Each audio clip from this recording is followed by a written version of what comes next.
नमस्कार दोस्तों, रेगिस्तान की धरती से लेकर विकास की नई ऊंचाइयों तक हर खबर, हर अपडेट सबसे पहले आप देख रहे हैं राजस्थान की आवाज, राजस्थान का अपना न्यूज चैनल, जहां सच्चाई की गूंज है और हर मुद्दे पर सटीक नजर है। अगर आप चाहते हैं ऐसी ही तेज और सच्ची खबरें सबसे पहले पाना, तो अभी हमारे चैनल को लाइक, शेयर और सब्सक्राइब जरूर करें, ताकि कोई भी बड़ी खबर आपसे छूट न जाए। राजस्थान के चूरू जिले में आज एक सनसनीखेज वारदात सामने आई है, जहां बेखौफ बदमाशों ने एक व्यापारी की ताबड़तोड़ फायरिंग कर हत्या कर दी। इस घटना के बाद पूरे इलाके में दहशत का माहौल है और व्यापारियों में भारी रोष व्याप्त है। पूर्व मुख्यमंत्री अशोक गहलोत ने इस घटना पर दुख जताते हुए राज्य सरकार की कानून व्यवस्था पर गंभीर सवाल उठाए हैं। उन्होंने कहा कि प्रदेश में इस तरह सरेआम हत्याएं होना अब आम बात होती जा रही है। पुलिस ने मामले की गंभीरता को देखते हुए आरोपियों की तलाश के लिए विशेष टीमें गठित की हैं और नाकाबंदी कर तलाशी अभियान तेज किया। राजस्थान सरकार के उद्योग एवं वाणिज्य विभाग ने प्रदेश में व्यापार को बढ़ावा देने के लिए एक महत्वपूर्ण प्रशासनिक निर्णय लिया है। अब वन डिस्ट्रिक्ट वन प्रोडक्ट और MSME नीति के तहत मिलने वाली मंजूरियों के लिए जिला स्तरीय टास्क फोर्स कमेटी की अनिवार्यता को खत्म कर दिया गया है। नई व्यवस्था के तहत आवेदन सीधे जिला उद्योग एवं वाणिज्य केंद्र के महाप्रबंधक द्वारा स्वीकृत किए जाएंगे। इस फैसले से आवेदकों को लंबी प्रक्रिया से राहत मिलेगी और व्यापारिक प्रस्तावों का निस्तारण तेजी से हो सके। सरकार के इस कदम को ईज ऑफ डूइंग बिजनेस की दिशा में एक बड़ा सुधार माना जा रहा है। कोटा शहर के उद्योग नगर थाना इलाके में एक भाजपा नेता और उसके साले को युवती के घर में घुसकर मारपीट और अभद्रता करने के आरोप में गिरफ्तार किया गया है। पीड़िता ने शिकायत दर्ज कराई थी कि आरोपियों ने देर रात उनके घर में प्रवेश कर वाहनों में तोड़फोड़ की और लाठी डंडों से हमला किया। इस हमले में युवती और उसके पिता को गंभीर चोटें आई हैं। पुलिस ने भाजपा नेता प्रभात कश्यप और उसके साले प्रिंस को शांति भंग की धाराओं में हिरासत में लेने के बाद गिरफ्तार कर लिया है। मामले की संवेदनशीलता को देखते हुए पुलिस पूरी सतर्कता से जाँच कर रही है। राजस्थान पुलिस ने आज प्रदेश भर में संगठित अपराध के खिलाफ एक बड़ा सर्च ऑपरेशन चलाया, जिसमें रोहित गोदारा और लॉरेंस बिश्नोई गैंग से जुड़े अपराधियों पर शिकंजा कसा गया है। राज्य के 19 जिलों में एक साथ की गई इस कार्रवाई में पुलिस ने 200 से अधिक अपराधियों को गिरफ्तार किया है। डीजीपी राजीव कुमार शर्मा के निर्देशन में चलाए गए इस अभियान का उद्देश्य राज्य में सुरक्षित और भयमुक्त वातावरण सुनिश्चित करना है। पुलिस ने छापेमारी के दौरान भारी मात्रा में अवैध हथियार, मादक पदार्थ और चोरी के वाहन भी जब्त किए हैं। इस कार्रवाई से अपराधियों के नेटवर्क को बड़ा झटका लगा। राजस्थान के शैक्षणिक परिदृश्य में सीकर जिला अब कोटा की बादशाहत को कड़ी चुनौती देते हुए एक नए एजुकेशन हब के रूप में उभर रहा है। सीकर में इंजीनियरिंग, मेडिकल और सिविल सेवा जैसी प्रतियोगी परीक्षाओं की तैयारी के लिए देश के 20 राज्यों से करीब 1.25 लाख विद्यार्थी पहुंच रहे हैं। यहाँ की कोचिंग इंडस्ट्री ने न केवल स्थानीय अर्थव्यवस्था को गति दी है, बल्कि हजारों परिवारों के लिए रोजगार के नए अवसर भी पैदा किए हैं। शिक्षा विशेषज्ञों का मानना है कि आधुनिक सुविधाओं और अनुशासित वातावरण के कारण छात्रों का झुकाव अब सीकर की ओर तेजी से बढ़ रहा है। राजस्थान हाईकोर्ट की जोधपुर पीठ ने सूचना के अधिकार के तहत व्यक्तिगत जानकारी साझा करने को लेकर एक अहम कानूनी फैसला सुनाया है। अदालत ने स्पष्ट किया है कि किसी सरकारी कर्मचारी की सैलरी स्लिप और वेतन विवरण उसकी व्यक्तिगत जानकारी है, जिसे किसी तीसरे पक्ष को सार्वजनिक हित के बिना नहीं दिया जा सकता। कोर्ट ने कहा कि RTI अधिनियम का उपयोग व्यक्तिगत विवादों या वैवाहिक मामलों में हथियार के रूप में नहीं किया जाना चाहिए। इस फैसले से सरकारी कर्मचारियों की गोपनीयता को मजबूती मिली है और RTI के दुरुपयोग पर अंकुश लगने की उम्मीद है। जयपुर सहित राजस्थान के कई हिस्सों में आज साल का पहला चंद्र ग्रहण आंशिक रूप से दिखाई दिया, जिसके कारण प्रदेश के प्रमुख मंदिरों के धार्मिक कार्यक्रमों में बड़े बदलाव किए गए। राजधानी के आराध्य देव गोविंद देव जी मंदिर में ग्रहण के दौरान विशेष झांकी के दर्शन कराए गए और हरि नाम संकीर्तन का आयोजन हुआ। हालांकि सूतक काल के कारण अधिकांश मंदिरों के कपाट दोपहर से ही बंद कर दिए गए थे और नियमित आरती स्थगित रही। ग्रहण के मोक्ष के बाद मंदिरों का शुद्धिकरण और अभिषेक किया गया, जिसके बाद श्रद्धालुओं के लिए फिर से दर्शन शुरू हो सके।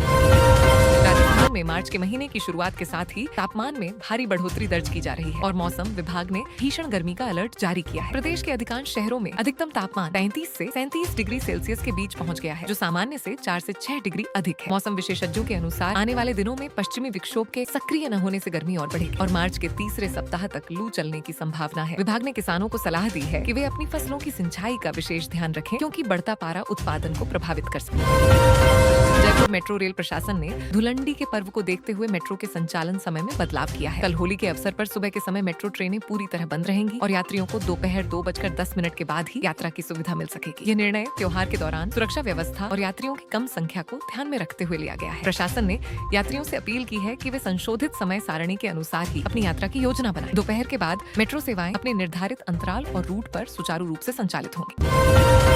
उदयपुर के ट्रांसपोर्ट नगर स्थित एक टायर गोदाम में आज तड़के अचानक भीषण आग लगने से लाखों रुपए का सामान जलकर खाक हो गया। आग की लपटें इतनी भयानक थीं कि आसपास के रिहायशी इलाकों में अफरा तफरी मच गई। सूचना मिलते ही दमकल की कई गाड़ियां मौके पर पहुंची और करीब 2 घंटे की मशक्कत के बाद आग पर काबू पाया जा सका। प्रारंभिक जांच में आग लगने का कारण शॉर्ट सर्किट बताया जा रहा है। गनीमत रही कि घटना के समय गोदाम में कोई कर्मचारी मौजूद नहीं था, जिससे कोई जनहानि नहीं हुई। पुलिस मामले की विस्तृत जांच कर रही है। जैसलमेर के ऐतिहासिक सोनार दुर्ग में आज धुलंडी के अवसर पर 400 साल पुरानी शाही परंपरा का निर्वहन किया गया। पूर्व राज परिवार के सदस्यों ने किले के चौक में आयोजित शाही दरबार में शिरकत की, जहां लोक कलाकारों ने गैर नृत्य और पारंपरिक गीतों की प्रस्तुति दी। इस दौरान विदेशी सैलानी भी राजस्थानी रंग में रंगे नजर आए और उन्होंने देशी व्यंजनों का लुत्फ उठाया। शहर की सुरक्षा व्यवस्था को देखते हुए छप्पे छप्पे पर पुलिस बल तैनात रहा। इस आयोजन ने जैसलमेर की समृद्ध सांस्कृतिक विरासत और पर्यटन के प्रति आकर्षण को एक बार फिर दुनिया के सामने पेश किया। राजस्थान के शिक्षा मंत्री मदन दिलावर ने प्रदेश में शिक्षा के स्तर में हुए सुधार पर संतोष व्यक्त करते हुए कहा है कि राजस्थान अब राष्ट्रीय रैंकिंग में 3रे स्थान पर पहुंच गया है। उन्होंने बताया कि पिछली सरकार के समय प्रदेश 11वें पायदान पर खिसक गया था, लेकिन वर्तमान सरकार के प्रयासों से स्कूलों में बुनियादी सुविधाओं और गुणवत्तापूर्ण शिक्षा में सुधार हुआ है। मंत्री ने शिक्षकों से अपील की है कि वे छात्र छात्राओं के सर्वांगीण विकास के लिए नए नवाचारों को अपनाएं। सरकार का लक्ष्य आगामी वर्षों में राजस्थान को शिक्षा के क्षेत्र में देश का अग्रणी राज्य बनाना। अलवर के जिला अस्पताल में आज से कैंसर की उन्नत जांच सुविधाओं का शुभारंभ किया गया है, जिससे स्थानीय मरीजों को अब बड़े शहरों की दौड़ नहीं लगानी पड़ेगी। स्वास्थ्य विभाग ने अस्पताल में आधुनिक मशीनों और विशेषज्ञों की तैनाती की है, ताकि शुरुआती चरण में ही बीमारी का पता लगाया जा सके। इस सुविधा के शुरू होने से आर्थिक रूप से कमजोर वर्ग के लोगों को मुफ्त और सुलभ इलाज मिल सकेगा। चिकित्सा अधिकारियों के अनुसार यह अस्पताल अब आसपास के जिलों के लिए भी कैंसर जाँच का एक प्रमुख केंद्र बनेगा, जिससे क्षेत्र के स्वास्थ्य ढांचे को मजबूती मिलेगी। जोधपुर जिले में सड़क सुरक्षा को लेकर पुलिस और परिवहन विभाग ने आज से एक विशेष जागरूकता अभियान शुरू किया है। इसके तहत बिना हेलमेट और तेज रफ्तार वाहन चलाने वालों के खिलाफ सख्त कार्रवाई के साथ साथ उन्हें यातायात नियमों की जानकारी भी दी जा रही है। शहर के प्रमुख चौराहों पर सीसीटीवी कैमरों के जरिए निगरानी बढ़ाई गई है और ओवर स्पीडिंग करने वालों के ऑनलाइन चालान काटे जा रहे हैं। अधिकारियों का कहना है कि सड़क हादसों में कमी लाने के लिए जन भागीदारी जरूरी है और नियमों का उल्लंघन करने वालों को किसी भी सूरत में बख्शा नहीं जाएगा। जिले के शाहपुरा में आज प्रसिद्ध फूलडोल महोत्सव का भव्य आगाज हुआ, जिसमें देश भर से हजारों श्रद्धालु शामिल होने पहुंचे। ये महोत्सव रामस्नेही संप्रदाय की आस्था का प्रमुख केंद्र है, जहां भक्त रंगों की जगह भक्ति के रंग में रंगे नजर आते हैं। संप्रदाय के आचार्यों ने सत्संग और भजन कीर्तन के माध्यम से शांति और सद्भाव का संदेश दिया। प्रशासन ने भीड़ को नियंत्रित करने के लिए विशेष इंतजाम किए हैं और श्रद्धालुओं की सुविधा के लिए पेयजल व स्वास्थ्य शिविर लगाए गए। ये 5 दिवसीय महोत्सव क्षेत्र की धार्मिक पहचान को जीवंत बनाए रखता है। राजस्थान के बाड़मेर जिले में शिव विधायक रविंद्र सिंह भाटी ने एक संदिग्ध मौत के मामले में निष्पक्ष जांच की मांग को लेकर चल रहे आंदोलन को अपना समर्थन दिया है। विधायक ने कहा कि मामले की सच्चाई सामने लाने के लिए एसआईटी को त्वरित और पारदर्शी कार्रवाई करनी चाहिए। इस मामले को लेकर स्थानीय समाज के लोगों ने भी रैली निकालकर प्रशासन को झापन सौंप और न्याय की गुहार लगाई। विधायक ने सरकार से अपील की है कि वे जनता की भावनाओं को समझें और दोषियों के खिलाफ सख्त कदम उठाएं, ताकि कानून व्यवस्था में लोगों का विश्वास।